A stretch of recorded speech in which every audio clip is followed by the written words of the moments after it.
பிரியமானவர்களே, கடந்த மாதத்திலே நாம் ஒரு முக்கியமான ஒரு தீர்க்கதரிசியை குறித்த ஒரு தியானத்தை நாம் ஆரம்பித்தோம். இந்த தீர்க்கதரிசி ஞாபகம் இருக்குங்களா? போட்டுங்களா? அத்தை ஒரு தீர்க்கதரிசியா அந்த வார்த்தை பாடிட்டு போயிருக்காங்க. எலியாவை குறித்து ஒரு முதல் பகுதியை நாம் கடந்த மாதத்திலே நாம் தியானித்தோம். எலியா எப்படிப்பட்ட ஒரு தீர்க்கராக செயல்பட்டார்? எலியா என்ற பெயருக்கு யெகோவா என் கடவுள், யெகோவா என்னுடைய கடவுள் என்பது அர்த்தம். அதே போல புதிய ஏற்பாட்டிலே எலியாவை குறித்த 4 முக்கியமான காரியங்களை நாம் சிந்திச்சோம். இப்படி இயேசு கிறிஸ்துவுக்கும் எலியாவுக்கும் என்ன தொடர்பு இருந்தது? இயேசு கிறிஸ்துவை சில பேர் ஏன் எலியா என்று நினைத்தார்கள்? ஏன் இயேசு கிறிஸ்துவை பார்த்து அவர்களுக்கு எலியா என்று தோன்றியது? நீ யார் என்று மனுஷகுமாரர்கள் தன்னை யார் என்று நினைக்கிறார்கள்? ஆண்டவர் கேட்கும்போது என்ன சொல்றாங்க? நீ எலியா என்றும் தீர்க்கதரிசி என்றும் சில பேர் சொல்லுகிறார்கள் சீஷர்கள் சொன்னாங்க. அப்ப ஏன் இயேசு கிறிஸ்துவை பார்த்து எலியான்னு சொன்னாங்கன்னா, எலியாவுடைய ஊழியம் அப்படிப்பட்ட ஒரு வல்லமையுள்ள ஊழியமாக அது இருந்தது. அதே போல ஆண்டவருடைய சிலுவை பாடு அந்த கடைசி நிமிஷத்துல கூட ஏன் எலியாவை கூப்பிடுகிறான் அப்படின்னு சொல்லி அங்க இருக்கிறவங்க எல்லாம் சொன்னாங்க. அப்ப அந்த அளவுக்கு எலியா தீர்க்கதரிசியினுடைய ஊழியம் என்பது இஸ்ரவேலுடைய வரலாற்றிலே பிரிக்க முடியாத ஒரு ஊழியமாக இருந்தது. இதெல்லாம் நம்ம கடந்த நாட்களிலே நாம் சிந்தித்தோம். இப்பொழுது அவருடைய தொடர்ச்சியாக எலியாவை குறித்த அடுத்த காரியங்கள், எலியா உண்மையிலேயே எப்படி ஊழியம் செய்தார், எலியாவுடைய ஊழியத்துல என்னென்ன மாதிரியான அற்புதங்களை தேவன் செய்தார், அதன் மூலமாக கர்த்தர் எப்படி இஸ்ரவேல் ஜனங்களுக்கு தன்னை வெளிப்படுத்தினார். எப்பொழுதுமே தேவனுடைய வார்த்தையானாலும் சரி, தேவனுடைய அற்புதங்களானாலும் சரி, தேவன் நம்முடைய வாழ்க்கையில எதை செய்தாலும் அதுக்கு பிரதானமான ஒரு நோக்கம் உண்டு. ரொம்ப பிரதானமான ஒரு நோக்கம். அது என்னவென்று சொன்னா, தன்னை இந்த பிள்ளை, இந்த மனிதர், இந்த மனுஷி என்ன பண்ணணும்? உணர்ந்து கொள்ள வேண்டும், தன்னை அறிந்து கொள்ள வேண்டும். நான் தேவனாகிய கர்த்தர், அதாவது நான் சர்வ வல்லமையுள்ள கடவுள் என்பதை இந்த ஜனங்கள் உணர்ந்து விசுவாசிக்க வேண்டும் என்பதற்காகத்தான் ஆண்டவர் என்ன பண்றாரு? நம்முடைய வாழ்க்கையில அற்புதங்களை செய்கிறார். எலியா தீர்க்கதரிசியினுடைய வாழ்க்கையை எடுத்து அதிலிருந்து சில காரியங்களை தியானிப்போம். 1 ராஜாக்கள் 17ஆம் அதிகாரத்தை நாம் எடுத்துக்கொள்ளலாம். 1 ராஜாக்கள் 17ஆம் அதிகாரம். கடந்த மாதத்தில் 4 பகுதிகளை நம்ம தியானித்தோம்.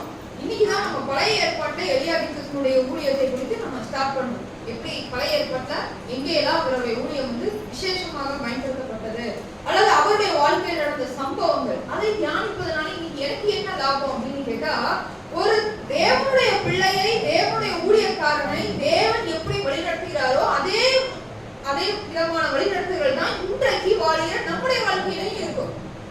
வேதத்துடைய ரொம்ப அற்புதமான ஒரு காரியம், உலகத்தில் இருக்கிற எந்த புத்தகத்திற்கும் இல்லாத ஒரு அற்புதமான ஒரு விஷயம் வேதத்துக்கு உண்டு. அது என்ன தெரியுங்களா? எக்காலத்துக்கும் பொருந்தக்கூடிய தேவனுடைய வார்த்தைகள். ஆதி நாட்கள்ல ஒரு மனுஷன் புத்தகம் எழுதுனான்னு வச்சுக்கோங்களேன். ஆதி நாட்கள்ல எல்லாருமே அறிவு சார்ந்த புத்தகங்களை தான் எழுதுவாங்க, அல்லது இலக்கியம் சார்ந்த புத்தகங்கள் எதனால இருக்கலாம். எல்லாத்தையும் மனுஷனுடைய அறிவு வெளிப்படும். ஒரு 2000 வருஷத்துக்கு முன்னாடி ஒரு உலக மனிதன் எழுதின புத்தகத்திற்கும் அவன் கண்டுபிடித்த விஷயங்கள், அவனுக்கு உணர்ந்த விஷயங்கள், அன்னைக்கு இருந்த கலாச்சார சூழல், இந்த இலக்கிய வெளிப்பாடுகள், இதையெல்லாம் நீங்க அன்னைக்கு எழுதுனதுக்கும் 2000 வருஷத்துக்கு அப்புறம் இன்னைக்கு எழுதுனதுக்கும் எவ்வளவு வித்தியாசம் இல்லைங்களா? அந்த புத்தகங்களை படிக்கிறதுனா நம்ம என்ன தெரிஞ்சுக்கோங்கன்னா, இந்த காலத்துல மனுஷன் எப்படி வாழ்ந்தான் என்பதை நம்ம கற்றுக்கொள்ளுவோம். அவ்வளவுதான் நம்மளால கற்றுக்கொள்ள முடியும். ஆனா வேதம் என்பது அப்படி கிடையாது. ஆதாமை பார்த்து தேவன் என்ன வார்த்தை சொன்னாரோ அந்த வார்த்தை இன்றைக்கு என்னுடைய வாழ்க்கைக்கும் பொருத்தமானதா இருக்கிறது. தேவனுடைய வார்த்தைகள் தரையில வீணாய் விழுந்து போவதில்லை என்று சொல்லி நம்ம வாசிக்கிறோம். ஏன் தெரியுங்களா? இது எல்லா காலத்துக்கும், இன்னும் ஒரு 2000 வருஷம் கழிச்சு மனுஷன் வந்தா கூட அன்னைக்கும் அவனுக்கும் இதே வேத வார்த்தைகள் அவனை வழி நடத்துவதற்கான விசுவாசத்திலும் பரிசுத்த வாழ்க்கையில் நடத்துவதற்கு போதுமானதா இருக்கிறது. இது கலாச்சாரத்துக்கு அப்பாற்பட்டது, காலங்களுக்கு அப்பாற்பட்டது தேவனுடைய வார்த்தைகள். அதனாலதான் நம்ம எலியாவுடைய வாழ்க்கையை இன்னைக்கு நம்ம கற்றுக்கொள்வதன் மூலமாக சில ரகசியங்களை நம்ம வாழ்க்கைக்கு அது எப்படி பிரயோஜனம் ஆகும் என்பதை நம்ம கற்றுக்கொள்ள இருக்கிறோம். ஒவ்வொரு வார்த்தை நீங்க கேட்கும் பொழுதும், இந்த வாரம் மாத்திரம் கிடையாது, நீங்க எப்பொழுது எங்க இந்த தேவ செய்தியை கேட்டாலும் அது எனக்கு என்ன பிரயோஜனமா இருக்கிறது, நான் என்னுடைய வாழ்க்கையில அதை எப்படி நான் அப்ளை செய்ய முடியும் என்பதை குறித்து என்ன பண்ணுங்க ஒவ்வொருவரும் தியானிக்கணும். இப்போ 1 ராஜாக்கள் 17ஆம் அதிகாரத்தை எடுத்துக்கொள்ளலாம். 1ஆம் வசனத்தை வாசிக்கலாம். 1 ராஜாக்கள் 17:1.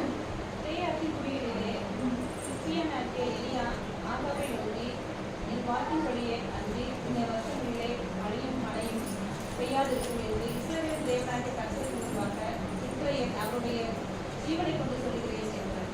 இந்த முதலாம் வார்த்தை அல்லது இந்த முதல் வசனத்திலேயே சில ரகசியங்கள் இருக்கு. சில ரகசியங்கள் முக்கியமாக நம்ம கற்றுக்கொள்ள வேண்டிய ஒரு காரியம் என்ன அப்படின்னா, இந்த திஸ்பியனாகி எலியா, நான் கடந்த முறையே சொன்ன திஸ்பியன் என்பது அவர் வாழ்ந்த ஒரு பகுதி, ஒரு ஊர். சரிங்களா? வேதத்திலேயே அறிமுகம் இல்லாமல் எடுத்த எடுப்பிலேயே ஒரு தீர்க்கதரிசி அறிமுகம் வேதம் பண்ணுகிறதுன்னு சொன்னா அது எலியாவாக இருக்கும். ஏன் மற்ற எல்லா தீர்க்கதரிசிகளுக்கும் அவங்க தகப்பன் பேர் என்ன, தாய் பேர் என்ன, இந்த குடும்பத்திலிருந்து வந்தாங்க, எந்த பட்டணத்திலிருந்து வந்தாங்க, இப்படி அநேக பகுதிகள் கொடுக்கப்பட்டிருக்கு, அநேக விளக்கங்கள் கொடுக்கப்பட்டிருக்கு. ஆனா எலியாவை நேரடியாக தேவன் எடுத்து பயன்படுத்துகிறார். கடந்த வாரத்திலே நம்ம சிந்தித்தோம். எலியா ஏற்கனவே தேவனுடைய பிள்ளையா இருக்காரு. தேவைப்படுகிற ஒரு சூழ்நிலையில ஆண்டவர் அவரை எடுத்து என்ன பண்றாரு, பயன்படுத்துகிறார்.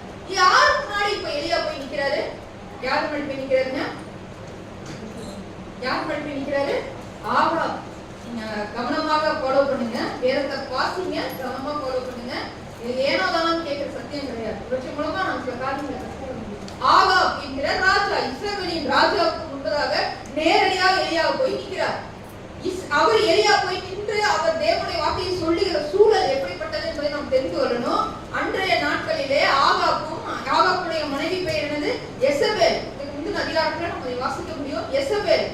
ஆகாபும் எசபேலும் சேர்ந்து இஸ்ரவேல் தேசம் முழுவதையும் சோரப்போக பண்ணி இருந்தார்கள்.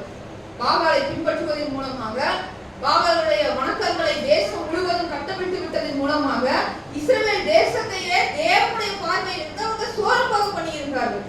அந்த சூழ்நிலையில தேவனுடைய கோபம் தேசத்தின் மேல வருகிறது. எலியாவின் மூலமாக ஆண்டவர் என்ன பண்றாருங்க? தேவன் பேசுகிறார். நேரா எப்படி பேசுறாரு? யார் தப்பு செய்யறாங்களோ, அதிகாரத்தில் இருந்தாலும் சரி, அவங்க முன்னாடி போய் நின்று பேசுறாரு.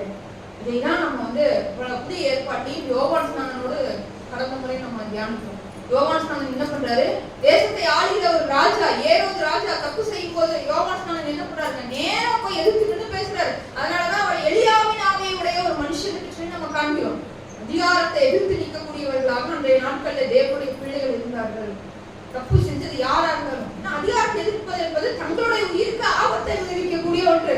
ஏன்னா அவன் தேவனுக்கு பயப்படாத ஒரு ராஜா, அந்நிய தேவத்தை பின்பற்றுகிற ஒரு ராஜா. அவன் முன்னாடி போய் நின்று தேவனுடைய வார்த்தையை சொல்லுவது என்பது அவ்வளவு எளிதான காரியம் இல்லை. அப்ப பழைய ஏற்பாட்டு தீர்க்கர்களுடைய ஊழியம் என்பது மிக கடுமையான ஒரு ஊழியமாக இருந்தது என்பதை நம்ம முதல்ல தெரிஞ்சுக்கணும்.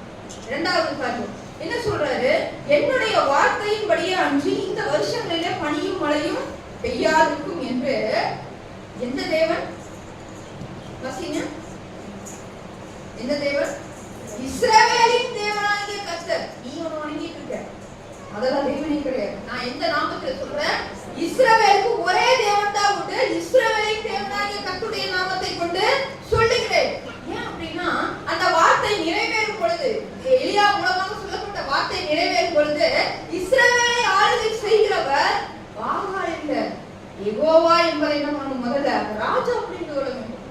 தேவன் எதற்காக ஒரு வார்த்தையை நம்ம இடத்துல அனுப்புகிறார்? சில வேளைகளை நாம் நம்மை நிதானிக்க வேண்டும் என்பதற்காக மாத்திரம் தான் தேவன் என்ன பண்ணுகிறார்? நம்மோடு கூட பேசுகிறவராக இருக்கிறார். இரண்டாவது காரியம். மூணாவது காரியம் என்ன தெரியுங்களா? மழையும் பனியும் பெய்யாதிருக்கும். என்ன வேணாலும் அற்புதங்களை காட்டியிருக்கலாம். இந்த ராஜா முன்னாடி ஒரு பெரிய ஒரு மகத்துவமான ஒரு விஷயத்தை, அற்புதமான விஷயத்தை செஞ்சு காட்டினா அந்த ராஜா பயப்படத்தான் போறான் இல்லைங்களா? ஆனா ஏன் ஆண்டவர் இந்த வார்த்தையை இஸ்ரவேல் ராஜாவுக்கு அனுப்புறாரு? மழையும் பனியும் பெய்யாதிருக்கும். ஏன் என்று சொன்னா, அவர்கள் வழிபட்ட பாகால் என்பது எதற்கான தெய்வம்? மழையை கொடுக்கக்கூடிய தெய்வம் என்று ஜனங்கள் விசுவாசித்தார்கள். அந்த மழை, ஏன்னா வானம் பார்த்த பூமி அந்த காலத்துல இல்லைங்களா? எவ்வளவு வருஷத்துக்கு முன்னாடி, கிட்டத்தட்ட 3000 வருஷம் கிட்டத்தட்ட. அப்ப யோசிச்சு பாருங்க என்ன டெக்னாலஜி இருக்குன்னு. அன்னைக்கு இயற்கையை அப்படி அவர்கள் சார்ந்திருந்த ஒரு வாழ்க்கை வாழ்ந்திருந்தார்கள் இல்லையா? மழை தண்ணி பெய்யணும், குளம் வெட்டி இருப்பாங்க, ஏரியெல்லாம் பார்த்துருப்பாங்க. வேற எந்த பெரிய டெக்னாலஜியும் அவங்களுக்கு இருக்கிற மாதிரி எனக்கு தெரியல. அப்ப என்ன பண்ணணும்? கிடைக்கிற இயற்கையாய் கிடைக்கிற தண்ணீரை தான் அவர்கள் விவசாயத்திற்கும் தங்களுக்கும் பயன்படுத்த முடியும். இப்போ ஆண்டவர் என்ன சொல்லிட்டாரு?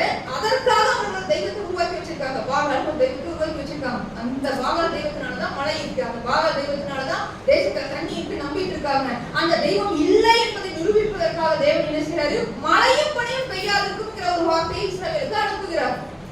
முக்கியமா நம்ம தெரிந்து கொள்ள வேண்டும், நம்முடைய நம்பிக்கைகள் எல்லாம் தேவனை சார்ந்து. ஒரு தெய்வம் அதற்கு ஒரு தெய்வம் எல்லாம் எப்பவுமே கிடையாது. அடுத்து என்ன நடக்குதுன்னு பாருங்க. கர்த்தருடைய ஜீவனை கொண்டு சொல்லுகிறேன் என்று தேவனுடைய நாமத்தை குறித்து அவர் சொல்லுகிறார். சொல்லி முடிச்ச உடனே அடுத்த பகுதி நமக்கு தெரியும். 3ஆம் வசனத்திலிருந்து வாசிக்கலாம்.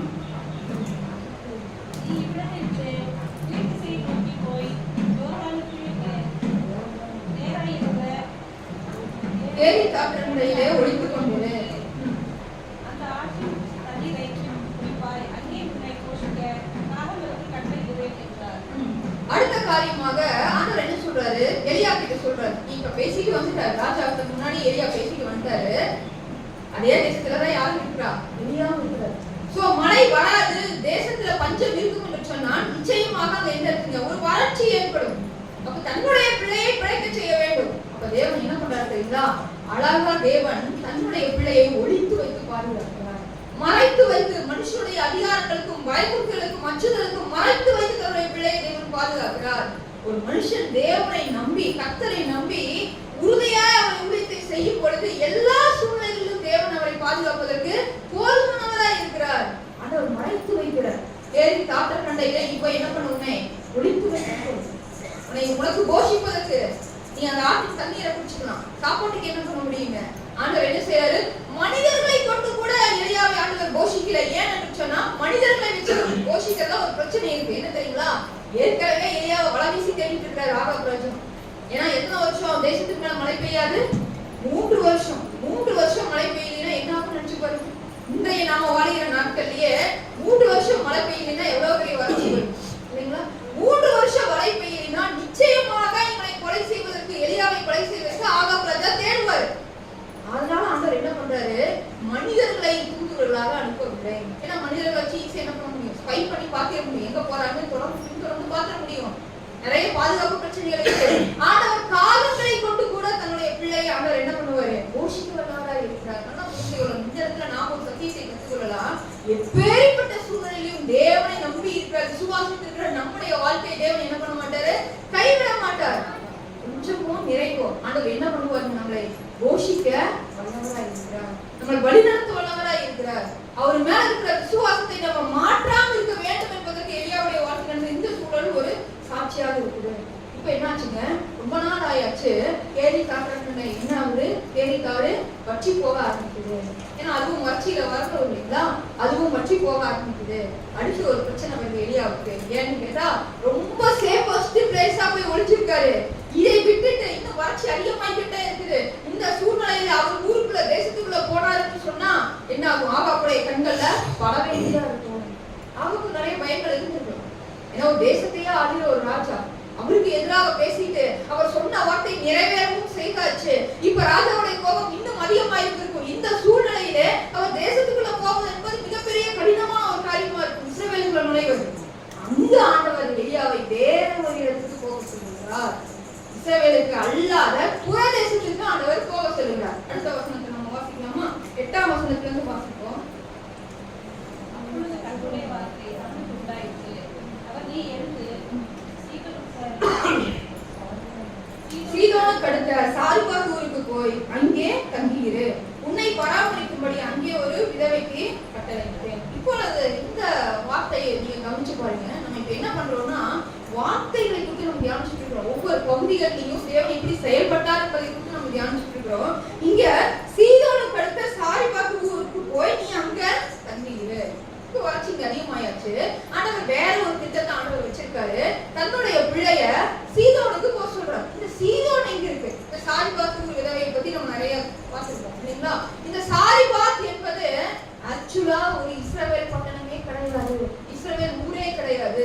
இது ஒரு அந்நிய தேசம்.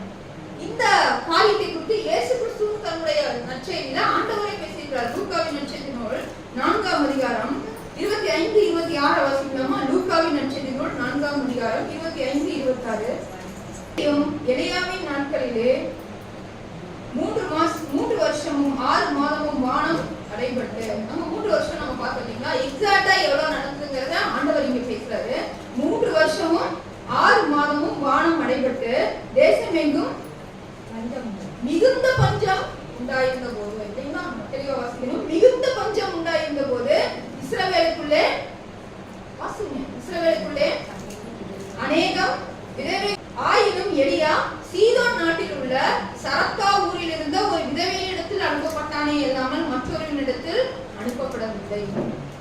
யார் பேசுறாங்க? ஆண்டவராகிய இயேசு கிறிஸ்து நேரடியாக சொல்கிறார்.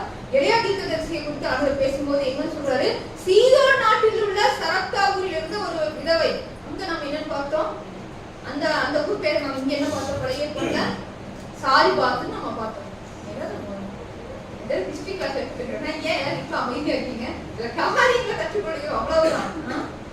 சாரிபாத்துன்ற ஊர்ல இருக்கிற ஒரு விதவை இடத்துல ஆண்டவர் என்ன பண்ணாருங்க? எலியா தீர்க்கதரிசியை அனுப்புறாரு. நம்ம பார்த்தோம் பழைய ஏற்பாட்டுல. அதே ஊரை தான் ஆண்டவர் இங்க சொல்றாரு. சீதோனுக்கு அடுத்த சரப்தா. அது ஏன் அந்த சரப்தான அந்த பேர் மாற்றிருக்குன்னா வேற ஒரு லாங்குவேஜ்ல அது சொல்லப்படும். பழைய ஏற்பாட்டுல பெரும்பாலான எழுத்துக்கள் எல்லாம் எதுல சொல்லியிருக்காங்க? ஹீப்ரூல சொல்லியிருக்காங்க. புதிய ஏற்பாடு வரும்போது அது கிரேக்கம் என்று அரமேக்கு மொழி. அரமேக்கு என்பது லோக்கல் லாங்குவேஜ். அந்த அரமேக்கு மொழியில எழுதப்பட்டதுனால சில இடத்துல அதே ஊரை என்ன பண்றாங்க? வேற கொஞ்சம் எழுத்து வடிவம் மாற்றி அங்க சொல்லியிருக்காங்க. சரப்தாங்கிறதும் சாரிபாத்துங்கிறதும் ரெண்டும் ஒரே இடம் தான். இப்ப ஆண்டவர் என்ன சொல்றாரு? இஸ்ரவேலுக்குள்ள அநேக விதவைகள் இருந்தாங்க. ஆனா ஆண்டவர் இஸ்ரவேலுக்குள்ள எலியாவை என்ன பண்ணல? அனுப்பல. வேற ஒரு ஊரில் இருக்கிற ஒரு விதவை இடத்துல ஆண்டவர் அனுப்புகிறார். இப்ப நீங்க யோசிங்க, ஆண்டவர் ஏன் ஒரு விதவையும் வீட்டுக்கு அனுப்பணும்? இப்ப எலியாவுக்கு ஒரு கேள்வி வந்துருக்கலாம். இப்ப ஆறெல்லாம் வச்சு போயாச்சு இல்லையா? 6 வச்சு போயாச்சு. தனக்கான போஜனத்துக்கான ஒரு காரியம் அங்க கிடைக்கப்படல. ஆண்டவர் என்னை போஷிப்பாரு, எனக்கு ஆண்டவர் விசுவாசம் இருக்கு. ஆண்டவர் என்னை இஸ்ரவேலுக்குள்ள போக வேண்டாம்னு சொல்லிட்டாரு. ஏன்னா அங்க போனா தன் உயிருக்கு ஆபத்து இருக்கு. அப்ப புறதேசத்துக்கு ஆண்டவர் அனுப்புறாரு. புறதேசத்துக்கு அனுப்புனா 2 பிரச்சனை இருக்கு. என்ன அப்படின்னா, அங்க இருக்கிறவங்களும் யாருதான்? தேவனுக்கு பயப்படாதவங்களா இருக்கலாம், தேவனுக்கு தூரமானவங்களா இருக்கலாம். இஸ்ரவேல் தேசத்துல இருக்கிறவங்க தான் யெகோவா உணர்ந்துறாங்க. அப்ப புறதேசத்துல இருக்கிறவங்க என்ன பண்ணலைங்க? வேற ஒரு தெய்வங்களா வணங்கா எப்படி என்னை ஏற்றுக்கொள்வார்கள் ஒரு பயம் இருக்கலாம். இரண்டாவது, தன்னுடைய உயிருக்கு அங்க போனாலும் அச்சுறுத்தல் இருக்கலாம். ஆனாலும் தைரியமாக விசுவாசத்தோடு எலியா தேவனுடைய வார்த்தைக்கு கீழ்ப்படிவதை கற்றுலாம் நம்ம பார்க்கிறோம். இப்படி ரொம்ப ஆச்சரியம் பாருங்க. ஒரு விதவையினுடைய வீட்டுக்கு அனுப்புறாரு ஆண்டவர். அப்ப எலியாவுக்குள்ள சந்தேகங்கள் வந்துருக்கலாம். எந்த நாட்களினாலும் ஒரு பயம் இருக்கும் தானுங்க இல்லைங்களா? அவங்களை ஏற்றுக்கொள்வாங்களா, போஷிப்பாங்களா, அல்லது அந்த கைப்பெண்ணா இருக்கக்கூடிய பெண் தன்னிடத்துல பேசுவாங்களா, தன்னை ஏற்றுக்கொள்வாங்களா, இந்த நிறைய சந்தேகங்கள் இருந்திருக்கலாம். இருந்தாலும் ஒரு மாதிரி தேடிட்டு போறாரு. ஒருவேளை அந்த விதவை ஒரு இஸ்ரவேலிஸ்க்கு மட்டும்தான் பஞ்சம். ஒருவேளை அந்த விதவை வீட்டுல நல்ல வருமானம் இருக்கலாம், நல்ல செழிப்பு இருக்கலாம் இல்லைங்களா? அதை நம்பி கூட எலியா என்ன பண்ணிருக்கலாம்? ஒருவேளை போகும்படி அவர் கிளம்பி இருக்கலாம். ஆனா அங்க என்ன நடக்குது பாருங்க. 10ஆம் வசனத்தை வாசிங்க. அந்த பட்டணத்தின் ஒளிவுமுக வாசலுக்கு அவன் வந்தபோது அங்கே ஒரு விதவை விறகு போட்டுக் கொண்டிருந்தார். அவன் அவளை பார்த்து கூப்பிட்டு, நான் குடிக்கிறதுக்கு கொஞ்சம் தண்ணீர் ஒரு பாத்திரத்தில் எனக்கு கொண்டு வா என்றான். கொண்டு வர அவன் போகிற போது அவள் அவளை நோக்கி போட்டு, கொஞ்சம் அப்பமும் உன் கையிலே எடுத்து கொண்டு வா என்றான். இப்போ ஆண்டவருடைய வார்த்தைக்கு கீழ்ப்படிந்து எலியா எங்க போறாரு? சாரிபாத்துக்கு போறாரு. அந்த பட்டணத்துடைய ஒளிமுக வாசல்ல அவன் வரும்போது, அந்த ஒளிமுக வாசல் ஒண்ணு இல்லை, என்ட்ரன்ஸ். ஒரு பட்டணம்னா அவங்க என்ன பண்ணிருப்பாங்க? அந்த காலத்துல கோட்டை சுவர் மாதிரி குடிக்க அளவுக்கு அவங்க கட்டி வச்சிருந்திருப்பாங்க. அந்த என்ட்ரன்ஸ்குள்ள போகும்போது ஒரு விதவை தென்படுறாங்க. ஏன்னா எந்த விதவை வீடுனா ஆண்டவர் சொல்லல, நீ போ நான் கட்டளை இருக்கிறேன்னு மட்டும் தான் சொல்லியிருக்கிறாரு. அப்ப போகும்போதே ஒரு அம்மா வராங்க. அவங்க விறகு பொறுக்கிட்டு இருக்கிறாங்க. அப்ப எலியா அவங்க போய் பேச்சு கொடுக்குறாரு இல்லைங்களா? இவங்கதானா கன்ஃபியூம் பண்ணணும் இல்லைங்களா? அவங்க கிட்ட போய் பேசி பாக்குறாரு. நான் அவளை பார்த்து கூப்பிட்டு, நான் குடிக்கிறதுக்கு எனக்கு கொஞ்சம் தண்ணீர் கொண்டு வா மெதுவா சொல்லிட்டு அப்ப என்ன சொல்றாருங்க? கொஞ்சம் அப்பமும் கொண்டு வா. ஏன்னா அவ ஒத்துக்கிட்டா மட்டும்தான், அவ சரின்னு சொன்னாதான் ஆண்டவர் அனுப்புனது இந்த தாயுடைய வீட்டுக்கு தாங்கிறத எலியா என்ன பண்ண முடியும்? கண்டுபிடிக்க முடியும். எலியாவுக்கு ஐடென்டிபிகேஷன் வரும். இதுதான் சரியான இடத்துக்கு தான் வந்துருக்கோம்னா எலியாவுக்கு தெரியும். அதற்காக அவர் அப்படியே கொஞ்சம் கொஞ்சமா சொல்றாரு. முதல்ல தண்ணி கொண்டு வாங்குறாரு, அதுக்கப்புறம் அப்பா கொண்டு வான்னு சொல்றாரு. ஆனா அங்கிருந்து வந்த பதில் எலியாவை ரொம்ப அதிர்ச்சிக்குள்ளாக்கிருக்கலாம். அவர் அந்த பதில் எதிர்பார்த்திருக்கவே மாட்டாரு. அப்படி ஒரு பதில் அந்த அம்மா சொன்னாங்க. என்ன பதில் தெரியுங்களா? அடுத்த வசனத்தை வாசிக்கிறோம். 12ஆம் வசனத்துல, அதற்கு அவள், பானையில் ஒரு பிடி மாவும் கலயத்தில் கொஞ்சம் எண்ணெயுமே அல்லாமல் என்னிடத்தில் ஒரு அடையும் இல்லை என்று உம்முடைய தேவனாகிய கர்த்தருடைய ஜீவனை கொண்டு ரொம்ப ஆச்சரியமான ஒரு விஷயம் நடக்குது. என்ன அப்படின்னா, நம்ம இவங்க யாருக்கு ஓரளவுக்கு ஐடென்டிஃபை பண்ணிட்டாங்க. இவர் தேவனுடைய தீர்க்கதரிசி என்பது நிச்சயமாக நமக்கு தெரிந்திருக்குது. அப்போ ஆண்டவர் யாரோ ஒரு தேசத்தில் இருக்கிற யாரோ ஒரு பெண்ணிடத்துல அனுப்பல, தன்னை ஓரளவாக அறிந்து வைத்திருக்கிற விசுவாசத்திற்கிற ஒரு பெண்ணுக்கு தான் ஆண்டவர் என்ன பண்ணாருங்க? தம்முடைய பிள்ளையை வழி அனுப்புகிறார். ஒரு கனெக்ஷன் இருக்கு பாருங்க. நல்லா தெரிந்து கொள்ளுங்க. என்னைக்கு நம்ம தேவனுடைய வார்த்தைக்கு கீழ்ப்படுகிறோமோ, என்றைக்கு தேவனுடைய பிள்ளையா அவருடைய விசுவாசித்து வாழ்கிறோமோ, அன்றைக்கு நமக்கு தேவையான காரியங்கள் எல்லாம் தேவன் சந்திப்பார். தன்னுடைய பிள்ளைகளை எல்லாத்தையும் ஆண்டவர் தேவனுடைய சபைன்னா என்ன தெரியுங்களா? தேவனுக்குள்ளாக கிறிஸ்துவுக்குள்ளாக ஒருமனப்பட்டவர்கள் ஐக்கியமாக வாழ்வதற்கு பேர் தான் என்னதுங்க? சபை. ஆண்டவர் தனியே இருக்க விட மாட்டார். மனுஷன் தனிமையா இருப்பது நல்லதல்லன்னு ஆண்டவர் சொல்லி இருக்கிறாரு. அதே போல ஒரு ஆவிக்குரிய வாழ்க்கையிலும் தேவன் நம்மை பலப்படுத்துவதற்கு அநேக தேவனுடைய பிள்ளைகளை நமக்கு தருவார். அநேக பேர் நமக்காக எடுத்து தருவார். வசனத்தை போதிப்பதற்கு, நம்மோடு கூட வாழ்வதற்கு, நம்மோடு உறவாடுவதற்காக அநேக தேவனுடைய பிள்ளைகளை உள்ளங்களை ஆண்டவர் ஏறி எழுப்புவார், ஒன்று சேர்ப்பார். இதெல்லாம் தேவனால மட்டும்தான் செய்ய முடியும். அந்த தேவையினுடைய வீட்டுல இவர் போறாரு, இந்த அம்மாலாம் கண்டுபிடிக்கிறதுக்கு ஒரு சின்ன டெஸ்ட் வைக்கிறாரு. அவங்களால தெரிஞ்சிருச்சு. ஏன்னா அவங்க பார்த்தோன்னே கண்டுபிடிச்சிட்டாங்க. உங்களுடைய தேவனாகிய கர்த்தருடைய ஜீவனை மட்டும் சொல்லுகிறேன் நான் அம்மா சொல்றாங்கன்னு சொன்னா நிச்சயமாக அவங்க என்ன பண்ணியிருக்காங்க? அவங்களுடைய தேவன் வேறையா கூட இருக்கலாம், தெரியல. ஆனா எலியாவுடைய தேவன் என்பதை அவர் உறுதிப்படுத்துறாங்க. ஆனா மிக கொடூரமான ஒரு வறுமையில் இருப்பதை எலியாவுக்கு ஒரு அதிர்ச்சியாக ஒரு காரியமா கூட இருந்திருக்க முடியும். இல்ல அவருடைய தேவனுக்கு தீர்க்கதரிசிங்கனால அது பெரிய விஷயமாக எடுத்துக்காம இருந்திருக்க முடியும். அந்த அம்மா என்ன பண்றாங்க தெரியுங்களா? விறகு கொட்டிட்டு என்ன சொல்றாங்கன்னா, இதோ நானும் என் குமாரனும் சாப்பிட்டு செத்து போக இது எனக்கும் அவனுக்கும் ஆயத்தப்படுத்துகிறதுக்கு 2 விறகு பொறுத்துகிறேன். இவ்வளவுதான் இருக்கு. எங்க வீட்டுல கொஞ்சோண்டு மாவு இருக்கு, எங்க வீட்டுல கொஞ்சோண்டு எண்ணெய் இருக்கு. அதை வச்சு என்னால ஒரு கொஞ்சம் தான் சாப்பிட முடியும். அதிகபட்சம் ஒரு நாள் நானும் என் குமாரனும் அதை சாப்பிட முடியும். இதை சாப்பிட்டு செத்து போக என்பதன் அர்த்தம் என்னன்னு சொன்னா, இதற்கப்புறம் எங்களிடத்துல என்ன இல்ல? உணவே இல்ல. நாங்க பசியாலும் நாங்க வாடி நாங்க சாக போகிறோம் என்பதையே நம்ம வெளிப்படுத்துறாங்க. எவ்வளவு கஷ்டமா இருந்திருக்கும் பாருங்க எலியாவுக்கு. இந்த அம்மாட்டையும் ஆண்டவர் தானே அனுப்புனான்னு சொல்லி வச்சு ஒரு கேள்வி வந்திருக்கோம். எவ்வளவு கஷ்டமா இருந்திருக்கும் இல்லைங்களா? ஆனா தேவனுடைய அற்புதமான தரம் அங்கே வெளிப்படுகிறதை நம்ம பார்க்கிறோம். தேவன் ஏன் அந்த தாயை தேர்ந்தெடுத்தார் தெரியுங்களா? அவங்களுடைய வீடு வாழ வைக்கப்பட வேண்டும். அவங்க முதல்ல நல்லா இருக்கணும். அவங்களை அந்த தாயுடைய உள்ளத்தில் இருக்கிற கவலைகளை தேவன் போக்கணும்னு ஆண்டவர் விரும்புகிறார். அதை தம்முடைய பிள்ளையை கொண்டு தேவன் செயல்படுத்துகிறார். எலியா உடனே என்ன தெரியுங்களா சொன்னாரு? 13ஆம் வசனத்தை வாசிக்கலாம்.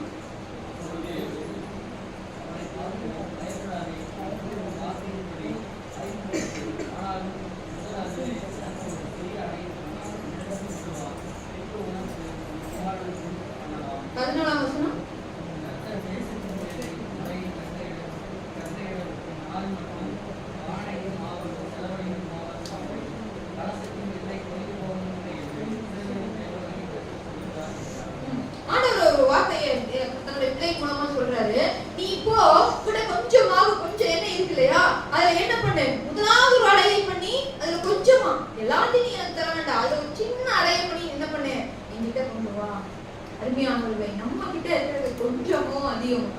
ஆனா அதுல முதலாவது காரியத்தை நம்ம யாருக்கு கொடுக்க அழைக்கப்பட்டிருக்கிறோம்? தேவனுக்கு கொடுக்க அழைக்கப்பட்டிருக்கிறோம். எப்பொழுதெல்லாம் நம்ம சில வேளைக்கு இப்படி யோசிப்போம், என்கிட்ட நிறைய வருமானம் இருந்தா நான் ஆண்டவருக்கு கொடுப்பேன், நான் ஊழியத்துக்கு கொடுப்பேன், நான் நல்லா சம்பாதிச்சு நான் நல்லா இருந்தேன்னா நான் கொடுப்பேன் அப்படின்னு சொல்லுவோம் பாத்தீங்களா? அது முற்றிலுமாக தவறு. அது அவிசுவாசனுடைய வெளிப்பாடு. என்கிட்ட கொஞ்சம் வருமானத்தில் ஆண்டவர் சொன்னார், கொஞ்சத்தில் உண்மை உள்ளவனை அநேகத்தின் மேலே அதிகாரியாக வைப்பேன். கொஞ்சம் என்னிடத்துல வருமானம் இருக்கிறது கொஞ்சம் தான், அந்த கொஞ்சத்துல கொண்டு போய் நான் ஆண்டவர் கேட்டிருக்கான், நான் அவரை விசுவாசித்து அவரை கோஷிக்க வல்லவரா இருக்கிறார். அந்த கொஞ்சத்தை முதலீடு ஆண்டவரை கொடுத்தோம்னு வச்சுக்கோங்க, வெளியிடுகிற வார்த்தையை தவறு தான். அந்த கொஞ்சத்தை ஆண்டவருக்கு நன்றியாக கொடுத்தோம்னு வச்சுக்கோங்களேன், நம்ம வீட்டை தேவன் நினைப்பார், நம்மை கட்டுவார், நம்முடைய காரியங்களை தேவன் பார்த்துக் கொள்வார். அதுதான் விசுவாசம். எல்லாம் இருக்கும் போது கொடுக்கறதுக்கு பேர் விசுவாசமே கிடையாது. அது நம்முடைய கடமை. ஆண்டவர் ஆசீர்வதித்தா அதுக்கு கொடுக்க வேண்டியது நம்முடைய கடமை. ஆனா என்னிடத்துல எதுவுமே இல்லாத போது நான் என் தேவனுக்கு கொடுப்பதற்கு அழைக்கப்பட்டிருக்கிறேன். தேவனுடைய ஊழியக்காரர்களுக்கு கொடுக்க அழைக்கப்பட்டிருக்கிறேன். தேவனுடைய ஊழியத்தை செய்வதற்கு அழைக்கப்பட்டிருக்கிறேன்.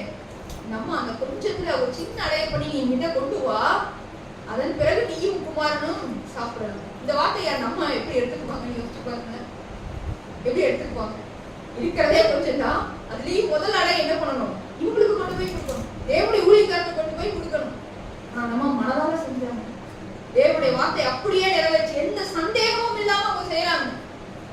எந்த சந்தேகமும் அவங்க படல. இவ்வளவு வறுமையின் மத்தியிலும் ஆண்டுடைய ஊழியத்தை ஆண்டுடைய வார்த்தையை நம்புவதற்கு அவர்கள் தாமதப்படுத்தவில்லை, கொடுக்குறாங்க.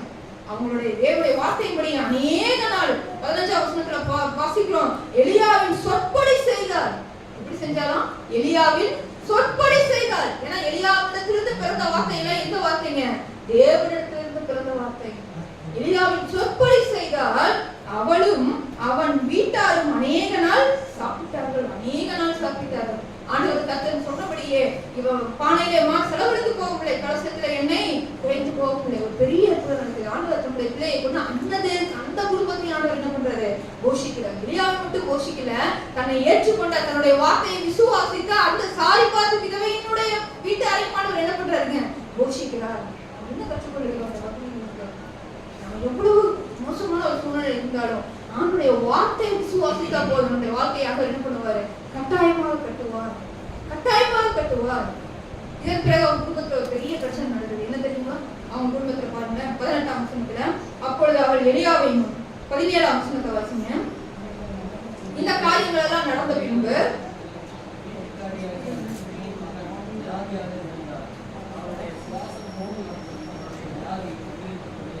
இப்போ இன்னொரு பிரச்சனை அந்த குடும்பத்துல இப்பதான் ஒரு அற்புதம் நடந்திருக்குது.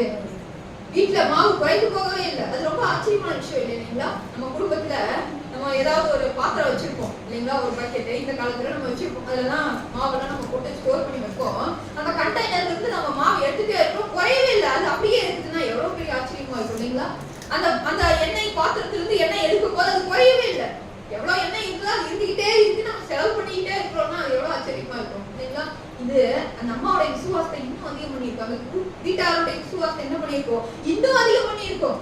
அப்போ விசுவாசத்திலே வளர்த்த ஒரு குடும்பமாக அவங்க மாறும்போது அங்க ஒரு பிரச்சனை வருது. பிரியமானவர்களே, இது எக்காலத்துக்கு பொருத்தமான ஒரு வார்த்தை. எப்போ நாம ஆண்டவரை விட்டு தூரமாக தள்ளி நிக்கிறோமோ அப்ப கூட வாழ்க்கையில் பிரச்சனையே வராது. அது அப்படியே பாட்டுக்கு போயிட்டே இருக்கும். பிரச்சனையே வராதுன்னு சொல்ல முடியாது, ஆனா நல்லா வளர்க்க மாதிரி வெளியில தெரியும், ஒரு மாயான தோற்றம் தெரியும். ஆனா தேவனுடைய வார்த்தைக்கு விசுவாசித்து கிறிஸ்துவுக்குள்ளாக வளரும்படி நம்ம போராடும் போது நம்ம சில சூழ்நிலைகளை நம்ம சந்திக்க வேண்டியது இருக்கும்.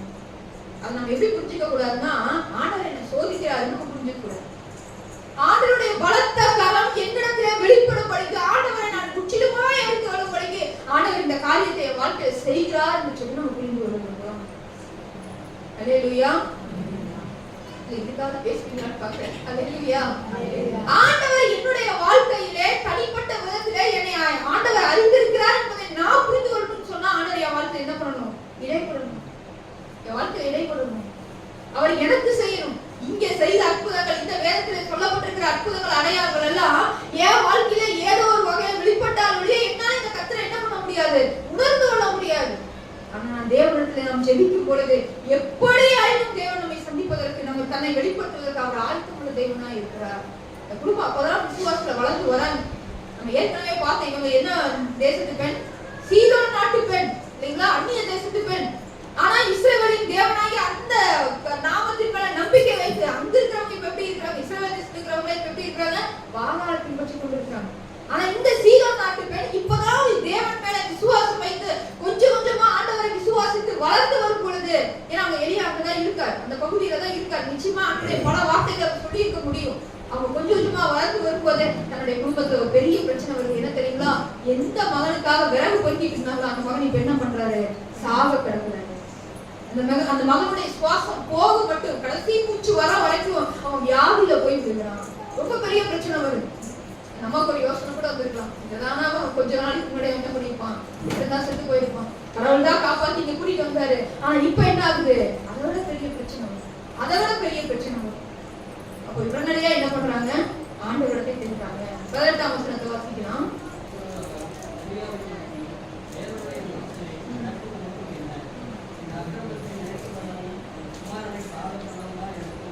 இப்போ நம்ம ஒரு கேள்வியை கேட்கிறாங்க, எலியாவை பார்த்து ஒரு கேள்வியை கேட்கிறாங்க. தேவனுடைய மனுஷனே, நல்லா பார்த்துக்கோங்க இந்த வார்த்தைய, இதுல ஒரு கேள்வி இருக்கு, நீங்க அதுக்கு சொல்லணும். தேவனுடைய மனுஷனே, எனக்கும் உமக்கும் என்ன? என் அக்கிரமத்தை நினைக்கவும் என் குமாரனை சாக பண்ணவுமா என்னிடத்தில் வந்தீர்? ஒரு என்ன சொல்றது, ஒரு வியாகுலம் சொல்லுவோம் இல்லைங்களா? வியாகுலம், அந்த கிளேசத்துடைய உச்சியில நம்ம என்ன கேட்கிறாங்கன்னா, ஏன் கிட்ட வந்தீங்க? ஏன் எங்க வீட்டுக்கு வந்தீங்க? நான் பண்ண அக்கிரமம், நான் செய்த பாவத்துல நினைச்சு அதனால என் பிள்ளை சாகணுங்கிறதுக்காக கிட்ட வந்தீங்க ஒரு துக்கத்துல அவங்க கேட்கிறாங்க. ஆனா என்னோட கேள்வி அது இல்ல. இந்த வார்த்தை நீங்க வேற எங்கேயாவது படிச்சிருக்கீங்களா?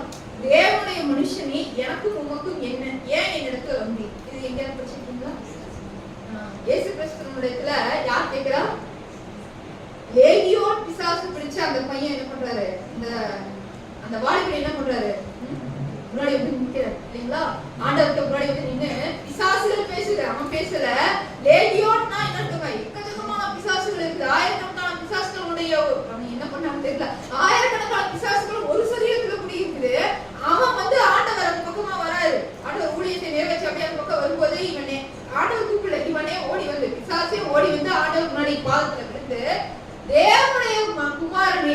இவர் தேவனுடைய மனுஷனே இருக்குது. ஏன்னா இவர் தேவனுடைய மனுஷன். இயேசுசாமி யாருங்க? தேவனுடைய குமாரன். தேவனுடைய குமாரனே எனக்கும் உமக்கும் என்ன கேட்டாங்க இல்லைங்களா? பிசாசு கேட்டாங்க இல்லையா? அந்த கேள்விய இப்ப இந்த அம்மா கேட்கறாங்கன்னா இந்த வார்த்தை யாரோட வார்த்தை?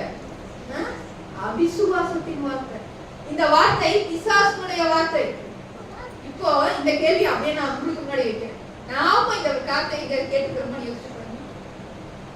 நாம இப்ப கேட்கிறோம், ஆண்டவரே ஏன் ஆண்டவரே கேட்கிறோம் இல்லைங்களா? பிரச்சனை வரும்போது ஏன் ஆண்டவரே இப்படி பண்ணீங்க? எதுக்காக ஆண்டவர் கேள்வி கேட்கறதுக்கு நமக்கு உரிமை இருக்கு. ஆனா தகுதி என்னைக்குமே இல்லை.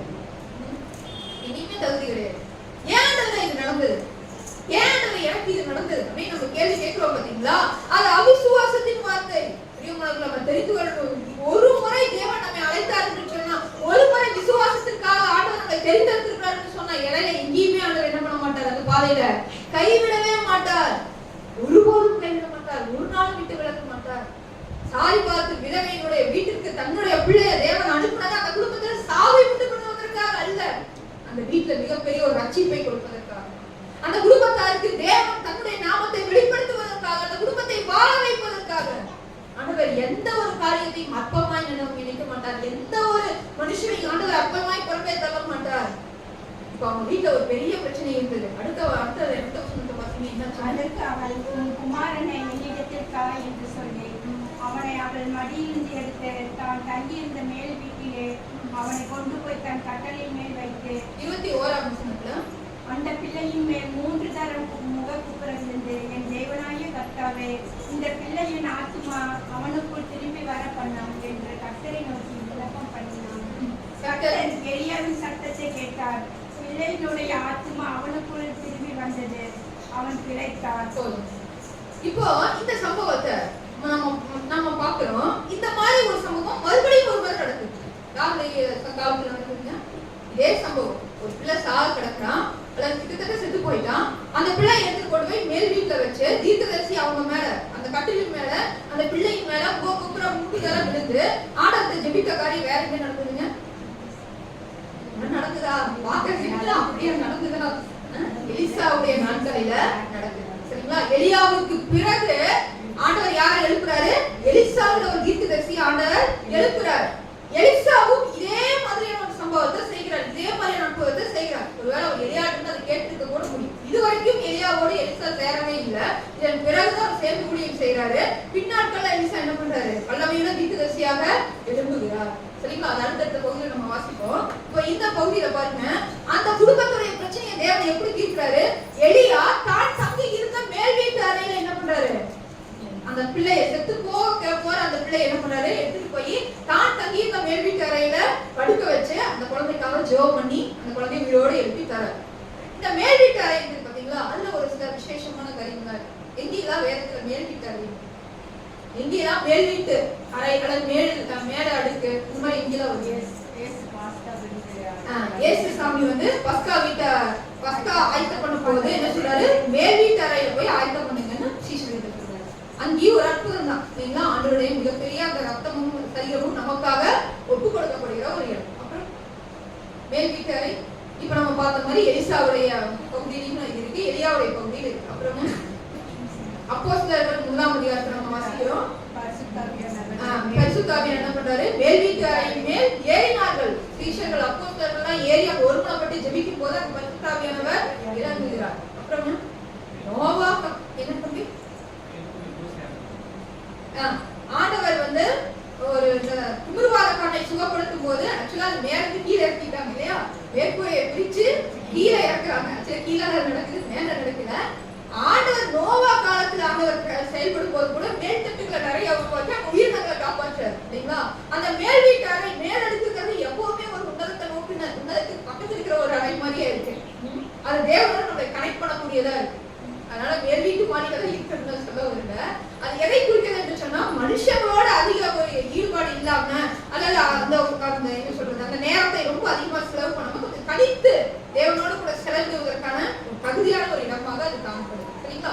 இப்ப இந்த குடும்பத்துல நம்ம வாசிக்கிறோம், அந்த பிள்ளை என்ன ஆகுது? திரும்பவும் உயிரோடு எழுது. இப்ப யோசிச்சு பாருங்க, அந்த அம்மாவோட விசுவாசம் எவ்வளவு அதிகரித்து இல்லைங்களா?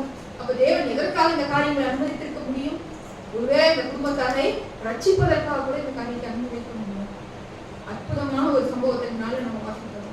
அப்ப அந்த ஸ்திரீ என்ன சொல்றாங்க தெரியுங்களா? சாட்சியாக சொல்றாங்க. கடைசி வசனத்தை வாசிங்க. அப்பொழுது அந்த ஸ்திரீ எலியாவை நோக்கி, நீர் தேவனுடைய மனுஷன் என்றும் உம்முடைய வாயிலிருந்து பிறக்கும் கர்த்தரின் வார்த்தை உண்மை என்றும் இதனால் இப்போது அறிந்திருக்கிறேன்.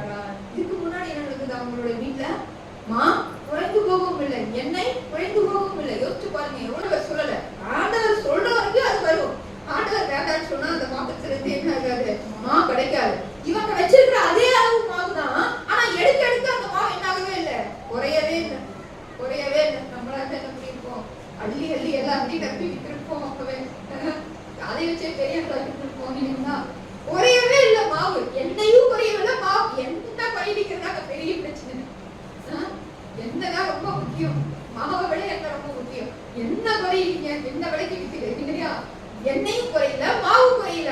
ஆனா அந்த அற்புதத்தை பார்த்தப்ப கூட இந்த அம்மாவுக்கு சில சந்தேகங்கள் மனதுக்குள்ள இருந்திருக்கலாம். இந்த அம்மாவுக்கு இந்த தேவனை பின்பற்றலாமா வேண்டாமான்னு கூட என்ன இருந்திருக்கலாம். ஆனா இந்த வசனத்தை அந்த அம்மா சாட்சியாக அறிக்கை சொல்றாங்க. என்ன தெரியுமா சொல்றாங்க? நீர் தேவனுடைய மனுஷன் தான், நீ தேவனுடைய மனுஷன் என்றும் உம்முடைய வாயிலிருந்து பிறக்கும் கர்த்தரின் வார்த்தை உண்மை என்றும் இதனால் சொல்றாங்க. இதனால் இந்த சம்பவத்தினால் என் பிள்ளை உயிரோட கொண்டு குட்டிக்க பாத்தீங்களா? என் கடுப்படி அவன் செத்துருப்பான். அவன் தூக்கிட்டு போய் நீங்க என்ன பண்ணீங்க? ஜெபம் பண்ணி அவனை உயிரோட கொண்டு குட்டிங்க இல்லையா? இதனால் இப்போது நான் என்ன பண்ணிக்கிறேன்? அறிந்திருக்கிறேன். இதுதான் நம்ம சொல்லணும். சில வேளைகள் ஏன் நம்ம வாழ்க்கையில சில பிரச்சனைகளை தேவன் அனுமதிக்கிறாரு? அதன் வழியாக தேவன் நம்மோடு கூட பேசுவார், தன்னை வெளிப்படுத்துவார், நமக்கு உணர்த்துவார். எலியாவுடைய வாழ்க்கை வரலாறு, எலியாவுடைய சரித்திரம் எங்கெல்லாம் நினைவு கூறப்படுகிறது அங்கெல்லாம் இந்த சாதி பார்த்துக்கிறவே நம்ம தவிர்க்கவே முடியாது. மிகப்பெரிய ஒரு அற்புதம் குடும்பத்தில் நடக்குது. தேவனுடைய மனுஷனுக்காக தன்னுடைய சம்பாத்தியத்திலிருந்து, தன்னுடைய வருமானத்திலிருந்து, தன்னுடைய வீட்டிலிருந்து, தன்னுடைய தேவனுடைய ஊழியத்திற்காக கொடுக்கிற யாருமே வீணா போவதில்லை. தேவனுடைய ஊழியத்திற்காக பிரயாசப்படுகிற எந்த குடும்பமும் வீணா போவதில்லை. நம்ம பார்க்கிறோம், அவங்களுடைய பிரச்சனை மாறுது. அவங்க குடும்பத்துக்கு பிரச்சனையே வரலை நம்ம எடுத்துக்க முடியாது. அது வரும், பிரச்சனை வரும், ஆனா அது மாறும். ஏன் பிரச்சனை வருதுனாலும் ஏன் மாறுது? ரெண்டுக்கும் ஒரே ஒரு காரணம் தான் இருக்கு. நாம் தேவனை இன்னும் அறிந்து கொள்வதற்காக, நாம் தேவனிடத்தில் இன்னும் விசுவாசம் வைப்பதற்காக, சரியான விதத்தில் அவனை அறிந்து கொள்வதற்காக சில வேளைகளை தேவன் நம்மோடு கூட இப்படி இடைப்பட முடியும். இப்ப எலியாவுடைய வார்த்தையின்படி இப்ப தேசத்துல என்ன இல்ல? மழை இல்ல. இஸ்ரேல் தேசம் எப்படி இருக்குது? வறட்சியா இருக்குது. பேசும்போது நம்ம அங்க இஸ்ரேலுக்கு போயிடணும். இந்தியாவுக்கு இஸ்ரேலுக்கு போயிடணும். இப்படிதான் போக முடியும். ஃபிளைட்ல போய் போறதுதான் இப்படி நடக்கிற காரியம் கிடையாது. நம்ம முதல்ல போர் முடிக்கணும், அப்புறம் நம்ம வீட்டுக்கு போர் முடிஞ்சு நம்ம வீட்டை வருமானம் இருக்கணும், அப்பதான் நம்ம போக முடியும் இல்லையா? அதனால 3 வருஷம் இல்ல 30 வருஷம் கூட ஆகலாம். இப்போதைக்கு நம்ம எங்க போலாம்? இஸ்ரேலுக்கு இமேஜினேஷன்ல போலாம். இஸ்ரேலுல இப்ப எப்படி இருக்குது? வறட்சியா இருக்கு, வெறும் வறட்சியா இருக்கு. அங்க மழையும் இல்ல, அங்க விளைச்சல் இருக்காது. மழை இல்லைன்னா நம்ம ஆட்டோமேட்டிக்கா என்ன இருக்காது? விளைச்சல் இருக்காது. மழை இல்லைன்னா என்னென்ன பிரச்சனை இருக்குன்னு யோசிச்சு பாருங்க. விளைச்சல் இருக்காது. முதல்ல குடிக்கிறதுக்கு சரியான தண்ணி கிடைக்குமான்னு யோசிச்சு பாருங்க. அது ஆனா அந்த காலத்துல இல்லையா?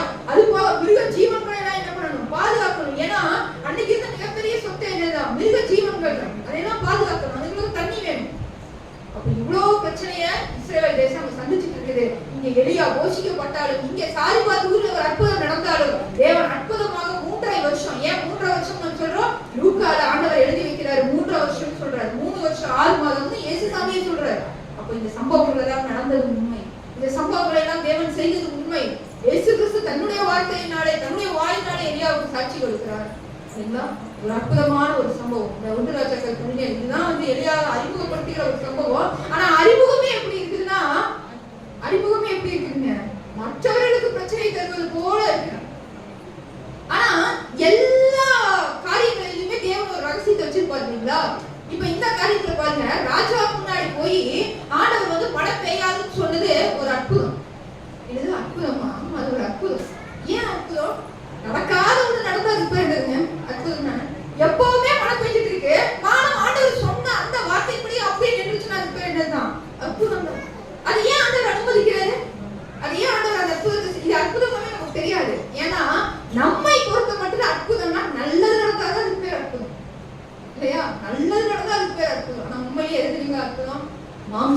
மகிமையான ஒரு ஒரு வடிவத்துக்குள்ள ஆவியான ஒரு தேவன் உள்ள வராது பார்த்தீங்களா? அதுதான் ஒரு மிகப்பெரிய ஒரு அற்புதம், ரொம்ப பெரிய அற்புதம். வார்த்தையான தெய்வம், வானதி வானங்களும் கொள்ளாத ஒரு தேவன் மாம்சமாக உலகத்துக்குள்ள வராது பார்த்தீங்களா? ரொம்ப பெரிய அற்புதம். அது உண்மையிலேயே ரொம்ப பெரிய அற்புதம். அந்த வார்த்தை மாம்சமான வார்த்தை திரும்பி என்ன பண்ணுது? வார்த்தையாக வாங்கி நமக்குள்ள பிரவேசிப்பது, நம்மோடு கூட வாழ்ந்தது மகா பெரிய அற்புதம். ஆனா ஏன் நமக்கு இதெல்லாம் அற்புதமா தெரியணும் இல்லை? யோசிச்சு பாருங்க, இதுதான் உண்மையான அற்புதம். நம்ம தேவனை அற்புதமாக பார்க்கறது இல்லை, தேவனை கையில செய்யற கிரியைகளை அற்புதமா பார்த்துட்டு இருக்கிறோம். ரொம்ப பெரிய தவறு. தேவன் தான் அற்புதமானது, அவர் தான் அற்புதம். அவர் நமக்கு கிடைச்சதுதான் மிகப்பெரிய மேன்மை இல்லைங்களா? உலகத்திலேயே பாக்கியம் உள்ள ஜனங்கள்னா யார் தெரியுங்களா? யாரெல்லாம் மெய்யான கிறிஸ்துவை ஏற்று விசுவாசிக்கிறாங்களோ அவர்களே பாக்கியம் உள்ள ஜனங்கள். இஸ்ரவேலின் தேவனை ஏற்றுக்கொள்கிற ஜனங்கள். இஸ்ரவேலின் தேவனா அவருதான், அங்கதான் தேவன் இல்ல. நீ உடைக்கிறது ஆண்டு என்ன பண்ணாரு? உலக ரட்சகர்னு ஆண்டவருக்கு பேர் உண்டு. தேவன் பிறக்கும் அந்த கானானிய ஸ்திரியா சமாரிய பெண்ணுடைய சம்பவத்துலதான் அதை முடித்து அந்த சமாரிய பெண் ஊருக்கு போய் எல்லாருக்கும் சொல்றாங்க. நான் போய் ஒரு தீர்க்கதரிசியை பார்த்தேன், அவர் பேசினதெல்லாம் கேட்டு அவர் என்னை பத்தி எல்லாமே சொன்னார், நீங்க வாங்க அப்படின்னு சொல்லி ஊரார எல்லாம் கூட்டிட்டு வராங்க. அந்த சமாரிய பெண்ங்கிறது அந்நிய பெண், இஸ்ரவேல் கிடையாது, அந்நிய பெண். அவங்க ஊரெல்லாம் கூட்டிட்டு வராங்க. அந்த ஜனங்கள் எல்லாம் இயேசுடைய வார்த்தைகளை கேட்டுட்டு என்ன தெரியுமா சொன்னாங்க? இவர்தான் உலக ரட்சகர். முதலாக இயேசு கிறிஸ்துவை உலக ரட்சகர் சொன்ன வார்த்தை எங்கிருந்து வருதுன்னா ஒரு அந்நிய தேசத்தில் இருக்கிற ஜனங்கள்ட்ட இருந்து வருது. இதுவே நமக்கு ஒரு அடையாளமா இல்லையா? அவர் நம்மையும் ரட்சிக்கக்கூடியவர், எல்லா உலகத்துக்கு அத்தனை ஜனங்களை ரட்சிக்கக்கூடியவர் என்று சொல்லி பிரியமானவர்கள். எலியாவுடைய வாழ்க்கையில ஒரு பகுதி இந்த நாள்ல நம்ம தியானிப்போம். சாரிபாத் வீட்டு விதவையில நடந்த அந்த வீட்டுல நடந்த அற்புதத்தை நம்ம தியானித்தோம். ஏன் ஆண்டவர் அங்க அனுப்புனாரு, அங்க என்ன பெரிய காரியத்தை செய்தாரு, எல்லாத்தையும் நம்ம தியானித்தோம். அடுத்து வர பகுதியில் அடுத்த வாரத்துல நம்ம என்ன தியானிக்கிறோம்னா, இப்ப இஸ்ரேல் தேசத்துல என்னாச்சு? இப்ப அவங்க பஞ்சத்துல இருக்கிறாங்க இல்லைங்களா? அங்க ஏதாவது ஒரு மாற்றம் வந்திருக்கணும் இல்லையா? அந்த பஞ்சம் போயிருக்கணும், அங்க ஒரு அங்க இருந்த ஜனங்களுக்கு ஒரு விடுதலை உண்டாயிருக்கணும். அது எப்படி நடந்தது என்பதை நம்ம அடுத்த பகுதியில் நம்ம தியானிப்போம். இந்த வார்த்தைகள் ஒரு பிரயோஜனமா இருக்கும் என்று நம்புகிறேன். கர்த்தர் நம்ம தம்முடைய வார்த்தைகளை ஆசீர்வதிப்பாராக. நம்ம தலைகளை தாழ்த்தி ஜெபம் செய்யணும். இந்த மகா பரிசுத்தமும் இரக்கம் உள்ள நல்ல பிதாவே, உங்களுடைய வார்த்தைகளுக்காக நன்றி செலுத்துகிறோம். ஆண்டவரே, நீர் உங்களுடைய பிள்ளைகளை மெய்யாகவே போஷிக்க வல்லவர். கொடுமையான பஞ்சத்தின் காலங்களிலும் ஆண்டவரே, நீ காகங்களை கொண்டு எலியாவை போஷித்தீர். கேரி தாற்றண்டை ஆண்டவரே, அந்த தண்ணீரினாலே உங்களுடைய மகனை அப்பா நீ தாகம் தீர்த்தீர் சுவாமி. அது மாத்திரம் அல்ல ஆண்டவரே, அந்நிய தேசத்து பிள்ளைகள் உண்மையிலே விசுவாசமாய் இருக்கும் போது நீர் அவர்களை போஷிக்க, பாதுகாக்க, வழிநடத்த போதுமானவராய் இருக்கிறீர், ரட்சணியம் செய்ய போதுமானவராய் இருக்கிறீர் என்று நாங்கள் இந்த நாளிலே கற்றுக்கொண்டோம் சுவாமி. இதோ எங்களையும் ஒரு பரிசுத்த சமூகத்தில் ஒப்புக் கொடுக்கிறோம். தாமே எங்களுக்கும் உங்களுடைய கிருபைகளை கொடுப்பீராக. எங்களுடைய வாழ்க்கையில இன்னும் அதிகமாய் நாங்கள் உண்மை அறிந்து கொள்ள உங்களுடைய வல்லமை உள்ள கரத்தை நாங்கள் காண எங்களுக்கு உதவி செய்யுங்க. தொடர்ந்து எங்களோடு கூட நீ பேச வேண்டுமா நாங்கள் செபிக்கிறோம். எங்களுடைய வாழ்க்கையும் அப்பா உமக்கு பிரயோஜனம் உள்ள ஒரு வாழ்க்கையாக நாங்கள் வாழ்வதற்கு உதவி செய்ய வேண்டுமா ஜெபிக்கிறோம். பரிசுத்த சமூகத்திலே தாழ்த்தி ஒப்புக் கொடுக்கிறோம். இயேசு கிறிஸ்துவின் நாமத்தினாலே ஜெபிக்கிறோம் நல்ல பிதாவே. ஆமென்.